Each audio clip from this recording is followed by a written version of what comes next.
Hello my dear students, welcome to your master chem channel. कैसे हैं प्यारे बच्चे? Very good. तो आज मैं क्लास 11th के बच्चों को बोहर्स एटॉमिक मॉडल लेकर आया हूं, एटॉमिक स्ट्रक्चर से, स्ट्रक्चर ऑफ एटम से। दरअसल रदरफोर्ड मॉडल में कमियां देखी गई, ड्रॉबैक पिछली वीडियो में हमने डिस्कस किया था।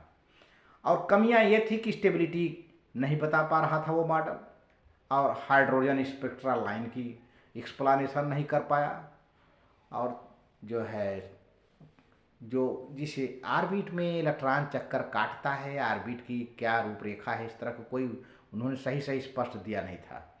तो जिसके लिए बोहर्स को आगे आना पड़ा अपना एक मॉडल लेकर के। हालांकि यह मॉडल एक तरह से काफ़ी ठीक है, लेकिन थोड़ी सी कमियां इसमें भी हैं।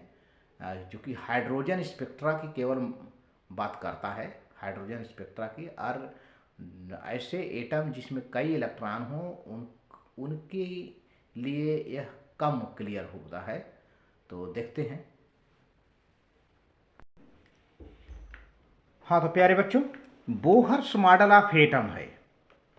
बोहर्स मॉडल की क्यों ज़रूरत पड़ गई? तो देखिए, to explain the line spectrum of hydrogen, Niels Bohr, a Danish physicist, in 1913 proposed a new model. Hydrogen spectrum को एक्सप्लोन करने के लिए, उसको और डिस्क्राइब करने के लिए इन्होंने एक नया मॉडल दिया 1913 में, of atom based upon the Planck's quantum theory. यह मॉडल किस पर बेस्ड था प्यारे बच्चों? प्लांक्स क्वांटम थ्योरी पर बेस्ड था। The new model is called Bohr's model of atom according to which. तो इस तरह से यह मॉडल प्लांक्स क्वांटम थ्योरी पर बेस है, और यह मॉडल हाइड्रोजन स्पेक्ट्रा को एक्सप्लेन करने के लिए किया गया था। तो देखिए इसमें क्या है, इसके कुछ पॉइंट्स हैं। पॉइंट नंबर 1 की बात करता हूँ। An atom consist of small heavy positively charge nucleus in the centre and the electrons revolve around it in the circular orbit.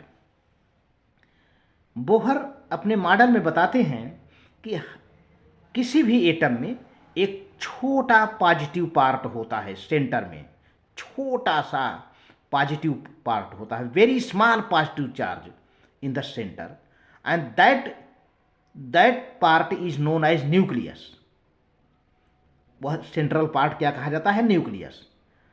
And around which the electrons revolve in circular orbit, और जिसके चारों ओर electron circular orbit में चक्कर काटते हैं। एक point इनका हो गया। आगे चलिए। Out of a large number of circular orbits are possible around the nucleus, but the electrons revolve only in those orbits which have the fixed value of energy, and these orbits are called energy level or stationary states.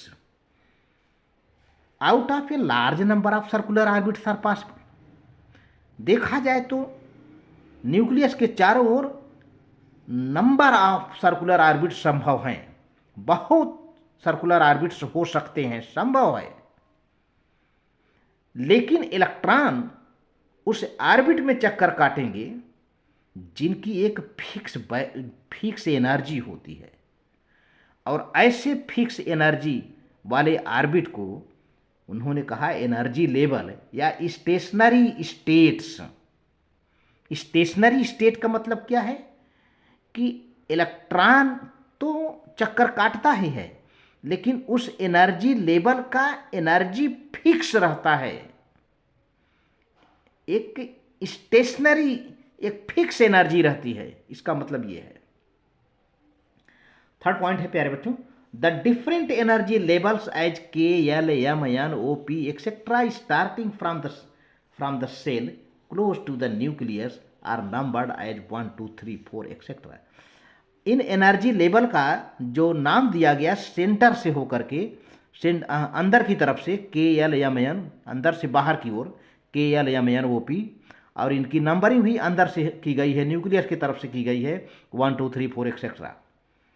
In the case of hydrogen the energy given by the following expression. अगर hydrogen की बात किया जाए, देखो प्यारे बच्चों, यहाँ पे एनर्जी है माइनस 2 पाई स्क्वायर यम ई पर power 4 Z square upon N square H square.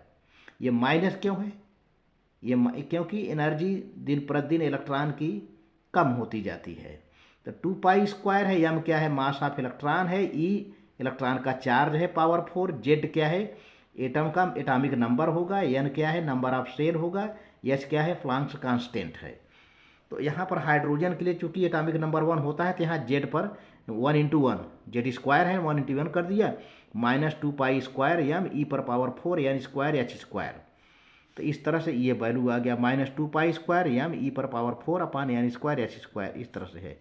यहाँ पर फिर से बता दे रहा हूँ कि ई क्या है, चार्ज ऑफ इलेक्ट्रॉन है, एच प्लैंक्स कांस्टेंट है, जिसकी वैल्यू 6.625 × 10⁻34 जूल सेकेंड होता है प्लैंक्स कांस्टेंट का वैल्यू। ये ई इलेक्ट्रॉन का चार्ज है और जो प्लैंक्स कांस्टेंट है 6.625 × 10⁻34 जो है जूल सेकेंड है, 34 जूल सेकेंड है। ये एनर्जी निकालने का फार्मूला है प्यारे बच्चों। तो इस तरह से किसी भी सेल का, किसी भी चाहे एन की वैल्यू रख दीजिए, मान लीजिए दूसरे सेल का निकालना है तो एन की वैल्यू 2 रखिए, तीसरे सेल की एनर्जी कितनी है, एन की वैल्यू 3 रखिए, है ना। इस तरह से किसी भी सेल का एनर्जी आपको निकालना है तो एन की वैल्यू बदल लीजिए और उस एटम का एटॉमिक नंबर पता हो और बस मालूम हो जाएगा। मास ऑफ इलेक्ट्रॉन पता ही है, 9.1 × 10⁻31 किलोग्राम या 9.1 × 10⁻28 ग्राम जो है। आप जैसा भी जिस यूनिट में निकालना चाहें उसमें निकाल सकते हैं। तो आगे देखिए प्यारे बच्चों, हाँ, फर्स्ट सेल के लिए for energy of the first shell we can use the formula for hydrogen. ये है देखिए 2.21.8 × 10⁻19 upon N square joule per atom, joule per atom, या -13.6 upon N square e electron volt per atom, या -1312 upon N square kilo joule per mole. ये होता है। ये आप फार्मूला आप चाहे तो स्क्रीनशॉट ले लें या तो हमारे वीडियो पर ही रहेगा, आप हमेशा लर्न कर। इन फार्मूला से शॉर्ट में आपको ना तो यम की वैल्यू रखनी है ना तो ई की वैल्यू रखनी है, आप डायरेक्ट इससे आप निकाल सकते हैं। और 1 EV 1 इलेक्ट्रॉन वोल्ट होता है 1.602 10⁻19 जूल, ये जो कि इलेक्ट्रॉन के चार्ज के बराबर होता है। तो energy of any energy level, ये तो हमने पहले सेल का, फर्स्ट सेल का, यानी एन बराबर 1 रख करके निकाला गया है वैल्यू, पूरा डायरेक्ट सॉल्व कर दिया गया है। लेकिन अगर एन बराबर 2 हो, 3 हो, 4 हो या एन हो, तो एन सेल के लिए फॉर एन सेल के लिए क्या फार्मूला रहेगा, वही मैंने बताया था पिछली वाली बात, -2 पाई स्क्वायर यम ई पर power 4 Z square upon n square H square, या -1312 Z square upon n square and h square kilo joule per mole, ये हो जाएगा। ये यहाँ पर एच स्क्वायर नहीं रहेगा। तो इस तरह से है प्यारे बच्चों, the angular momentum of the electron is integral multiple of h/2 pi, या NH/2 कह दीजिए। एन क्या है, number of shell, MBR, M क्या है, mass of electron, V velocity, R radius है, ठीक है ना। तो अब एन बराबर 1 रखेंगे तो h/2 पाई, एन बराबर 2 रखेंगे तो 2h/2 पाई, एन बराबर 3 रहेगा 3h/2 पाई, एन बराबर 4 रहेगा तो 4h/2 पाई। इस तरह से एंगुलर मोमेंटम प्यारे बच्चों आता रहेगा। The like energy the angular momentum of the electron is quantized, जिस तरह से एनर्जी क्वांटाइज्ड होता है हर सेल में, ये बहुत ऊंची बात है। एनर्जी क्वांटाइज्ड होता है हर एक सेल में, यानी हर एक सेल की अपनी अपनी फिक्स एनर्जी होती है। तो प्यारे बच्चों, हर सेल की अपनी अपनी खुद की एंगुलर मोमेंटम होती है।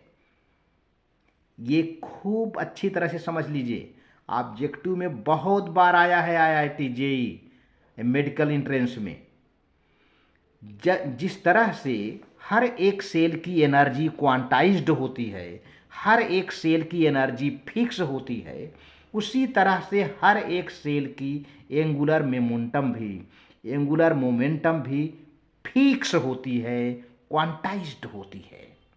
ये आप जानते रहिए।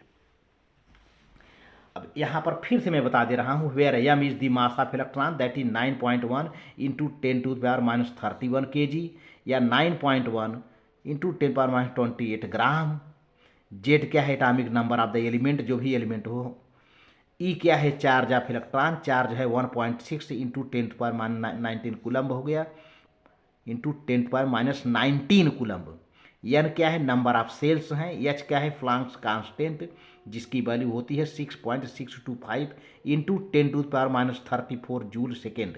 ये रहा। इस तरह से प्यारे बच्चों, ये वीडियो अच्छा लगे तो लाइक करके सब्सक्राइब कर देना, शेयर करना 11th के बच्चों। Very good, thank you.